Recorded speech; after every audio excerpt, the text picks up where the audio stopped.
Yan, tuloy na lang natin kasi naka-up yun live. So, yun nga, yung 4 important truths na shinare ko kanina na kailangan nating malaman in making this is the 4 important truths that we have to know for us to make the best decision in our life. So, yun nga yung una, na mahal tayo ng Diyos at gusto niya tayong magkaroon ng mapayapang buhay at masaganang buhay kasama siya.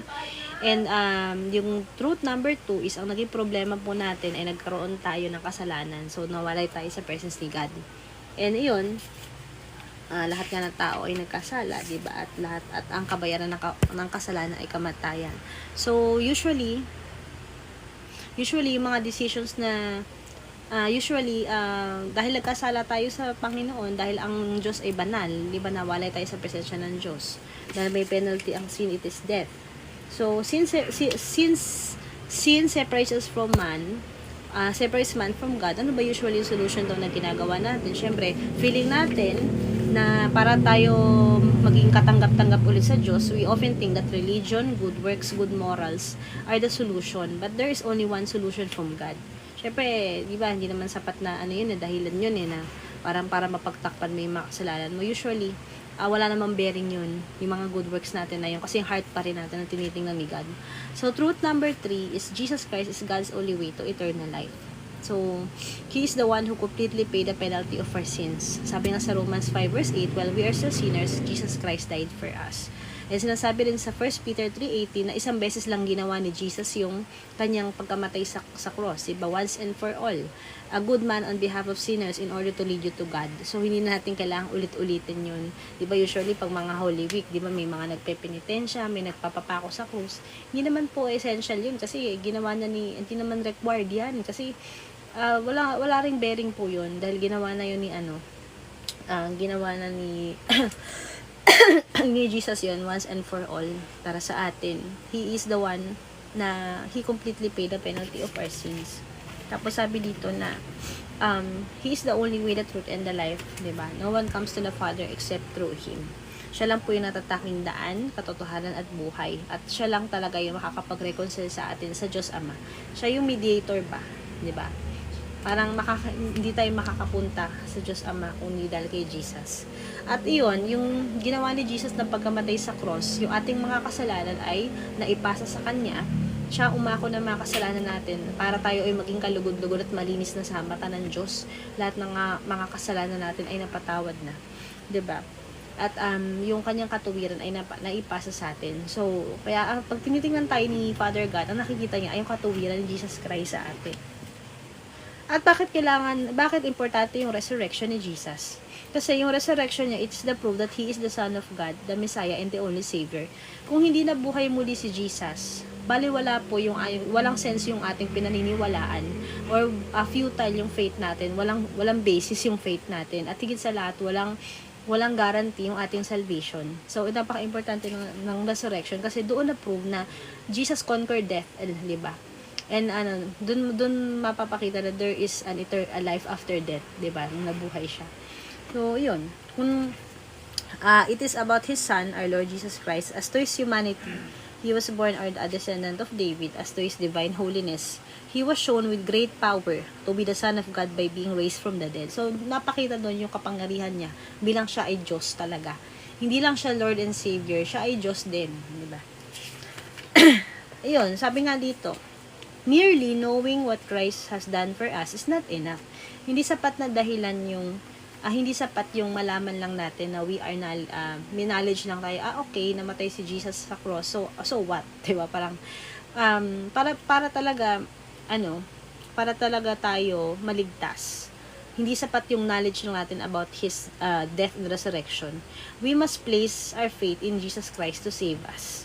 Kailangan natin sumampalataya. Kailangan nating sa puso natin ay tunay tayong maniwala sa Kanya, di ba?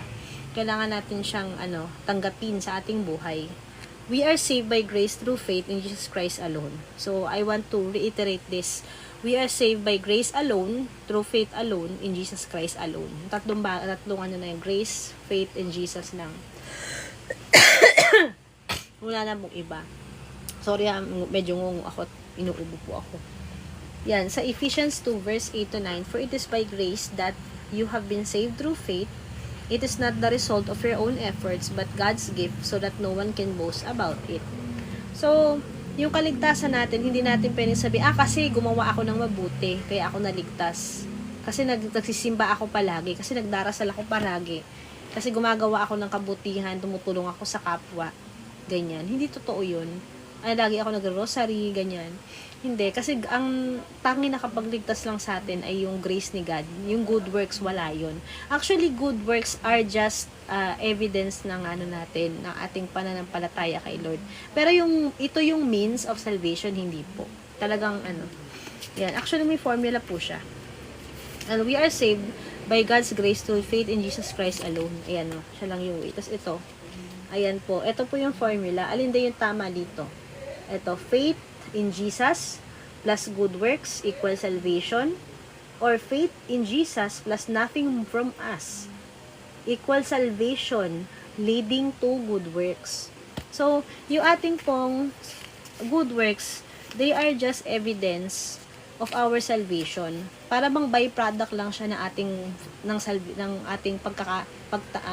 faith natin kay God. Syempre, kapag nakilala mo na si Lord, unti-unti kang mababago. Kikilos na yung Holy Spirit sa'yo. Magiging sensitive ka na sa leading ng Holy Spirit. Aware ka na sa mga bagay na mali, yung mga kasalanan na ginagawa mo, hindi mo nagagawin.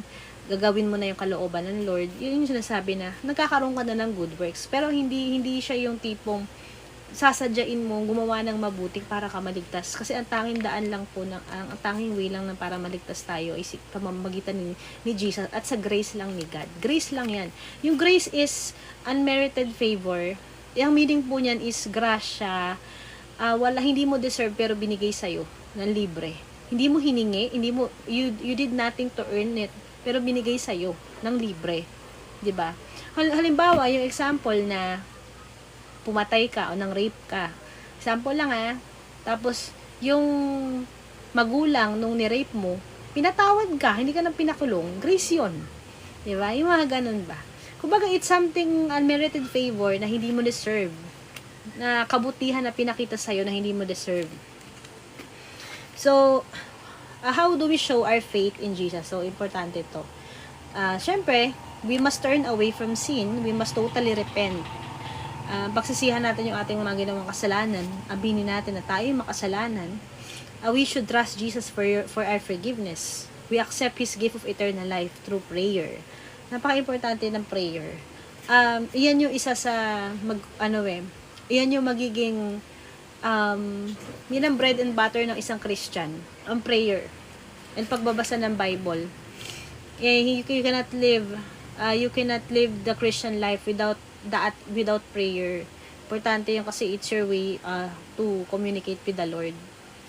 And actually, ang prayer natututunan naman. Kasi, sabihin hindi naman ako nagdarasal, hindi ako madasalin. Yung Holy Spirit ang mag-empower sa'yo. Kahit ako noon, hindi ako sanay mag-pray. Pero dahil sa Holy Spirit, ibigyan ka ng boldness, ng strength para ipanalangin kung ano yung dapat mo ipanalangin.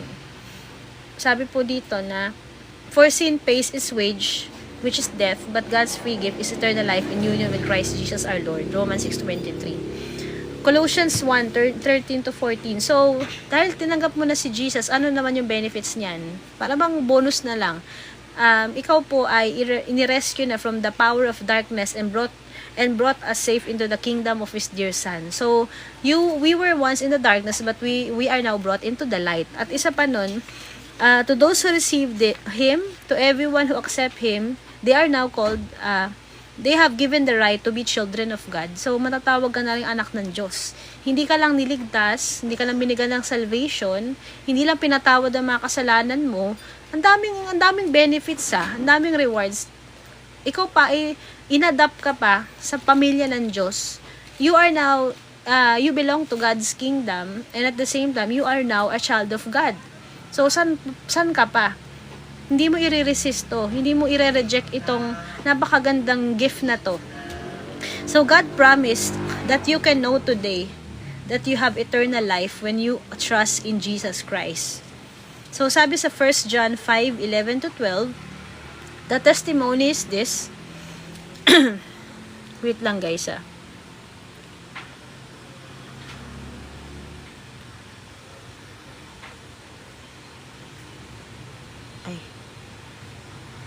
Bakit nawala yung ano ko dito? Walang record. Ayun pala. So yun, the testimony is this: God has given us eternal life, and this life has its source in His Son. Whoever has the Son has the life. Whoever does not have the Son of God does not have the life. So this will determine our eternal destiny. Ito yung sinasabi ko po kanina about physical death and spiritual death. So, there is life after death, after nating, pag mamamatay tayo in this physical body, but our soul will still live. 'Di ba? So, yun, dun madidetermine kung tinanggap mo si Jesus Christ o nireject mo siya, kung saan tayo mapupunta. 'Di ba? If we will make it to heaven or we will go the other way around. So, yun, syempre, of course, I don't want us to go there. Sabi ko nga po kanina, kung sa heaven po ay may eternal joy, eternal peace, hope, wala na pong sakit, wala nang mga kasamaan doon, yung mga nangyari sa Pilipinas ngayon. Wala na, para sa paradise na tayo eh. Kabaligtaran yun sa heaven. Kumbaga, ang lungkot naman kasi, kunyari, nabuhay ka na nga sa mundo nang nahirapan ka, tapos pag namatay ka, yung kaluluwa mo, maghihirap pa rin. So, hindi yun ang will ni Lord for us. Ang will na sa atin ay makasama natin siya till eternity. So, are you willing, upon hearing all these truths, that God loves you, and He wants us to be saved, and He wants us to have a relationship with Him, are you now willing to make the decision to accept and trust and follow Jesus Christ as Lord and Savior? Pwede po ba kayo mag-comment sa mga gustong mag-accept? Ikaw, Yuan. Ay, bawal nga pala makita yung bata. Ikaw, love. Ay, maliligo ka ba? So, I pray na, upon hearing all these truths po, you will accept Jesus Christ as Lord and Savior. 'Di ba? Of course, syempre, hindi naman po ito pinipilit. Pero it's a dealing with the heart. Si Lord po magdi-deal sa heart natin. So, yan, if you accepted Jesus Christ as Lord and Savior, ay, ito po, meron pong prayer. Sundan nyo lang po ako. Ayan. Pray this in faith. Lord Jesus, thank you so much for loving us, for loving me, a sinner like me. I confess that I have sinned against you. Thank you for dying on the cross for my sins. Today, I put my trust in you as my Lord and Savior. I accept your free gift of eternal life, and I surrender my life to you. Thank you for forgiving my sins. From this day on, I choose to follow you and obey you. In Jesus' name, Amen. So, yun lang po. So, congratulations! You are already a child of God. If you have just trusted Jesus Christ, then the following things have happened to you. Yan. Ito na yung benefits, yung sinasabi ko kanina. Your eternal life with God begins today. Yan. So, sabi ni John, I am writing this to you so that you may know that you have eternal life, you that believe in the Son of God. Yan. You have eternal life and all your sins are totally forgiven, past, present, and future. Pero po, this is not a guarantee that kapag tinanggap mo na si Jesus Christ ay hindi na tayo magkakasala. Magkakasala pa rin tayo kasi tao tayo eh. Kumbaga, hanggat nabubuhay tayo, we will still sin. Pero ang kagandahan lang nito, when you have the Lord, when you already are in Jesus, you will sin less and less. Kumbaga, yung mga kasalanan po natin, hindi na kasing katulad ng dati. Na kung dati, kapag nagkakasala tayo, parang okay lang sa atin. Ngayon, kapag na kay Jesus na tayo, may conviction tayo. Once na may ginawa tayong mali, mako-convict agad or marirealize agad natin. May conscience tayo na ay, hindi maganda yung ginawa ko kanina, nakapagsalita ako ng hindi maganda. And right away, you will repent to God. Ganun na, ang buhay ng isang Kristiyano ay lifetime of humility and prayer and asking for forgiveness, ganyan. Hindi naman porque Christian ka na wala ka ng kasalanan. So, lahat po na may struggle ka pa rin. Mas lalong i-reveal sa'yo ng Lord, ito pala yung mga pangit na kailangan baguhin sa akin. Mentras na lumalakad ka sa liwanag, mas makikita mo, mas ma-expose yung mga karumihan natin. Totoo yun. Kasi doon tayo unti-unting binabago. So, all our sins are forgiven. Past, present, and future. Grabe, no? Pero yung iba ha, wag natin gawing license of wag natin gawin license to sin, yung grace ni God na, ay hindi, papatawarin naman ako ni Lord. Ay, forgiven na to Kaya okay lang gumawa ako ng kasalanan kasi napatawad na, hindi ganun. Ang totoong tinanggap si Jesus, hindi siya abusuhin, yung grace niya. Tatalikuran talaga natin yung kasalanan. Hingi tayo ng strength kay Lord to overcome sin. Ayan. I will not remember their sins and evil deeds any longer. Sabi niya sa Hebrews 10:17. So, we are already now a new creation in God's eyes. A new life has begun for you when you accepted Him.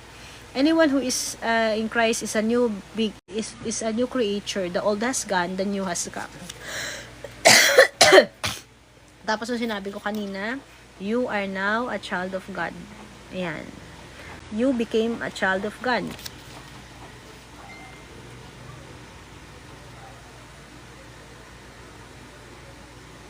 Ayan. Somehow, however, yun, yung tumanggap sa Kanya, they are already given the right to become children of God. So now you have a very personal and permanent relationship with the Lord Jesus Christ. To grow in your relationship with Him, kailangan lang po is magkaroon ka na. Kumbaga, it's a two-way process. It takes two to tango, di ba? Hindi naman pwedeng si Lord lang yung magre-reach out or e-effort. Kailangan, syempre, it takes, kailangan may effort din talaga tayong gawin.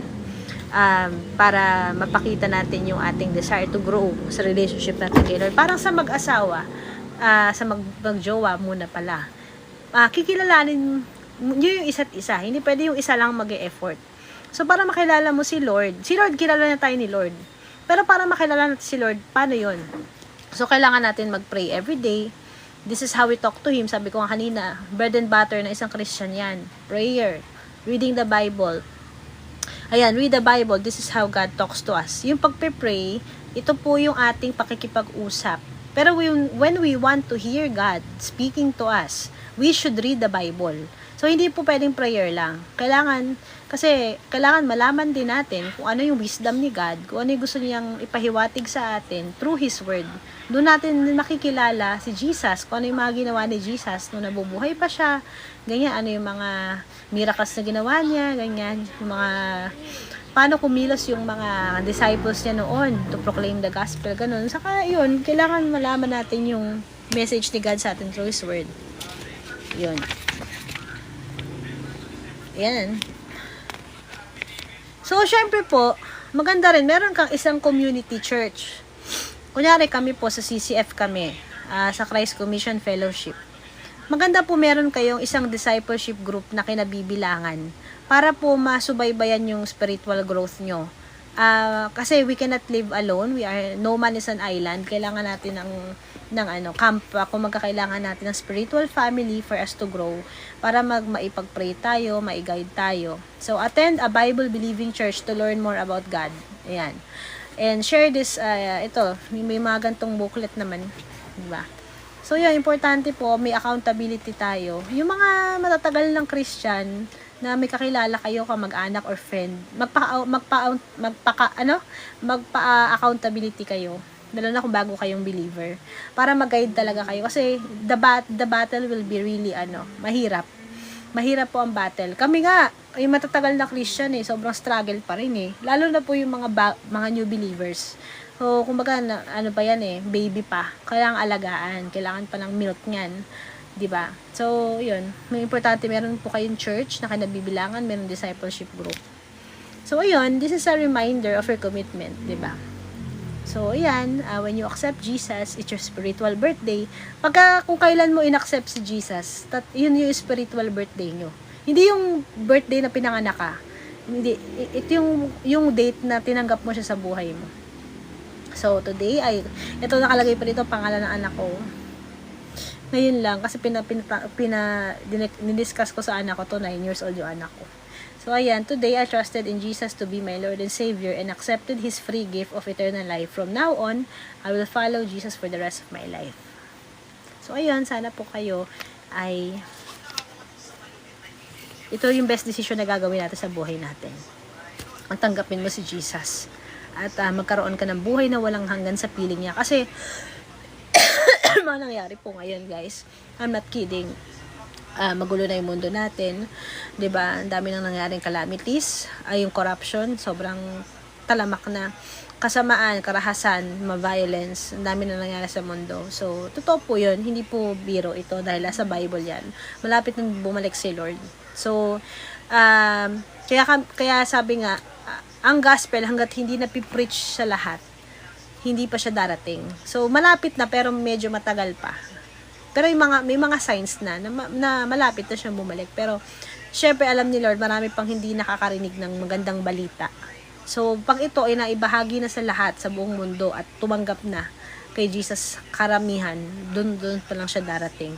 So, sana wag tayong maiwan, guys. Praying sa inyong kapatid. So, ayun po. Marami pong salamat sa time nyo. God bless you. Mahal na mahal po kayo ng Panginoon. Lagi lang po kayo mag-pray at magtiwala kay Lord. Mahirap ang buhay, pero gagaan yan pagkasama mo si Jesus sa buhay mo. So, yun lang po. Bye-bye. God bless.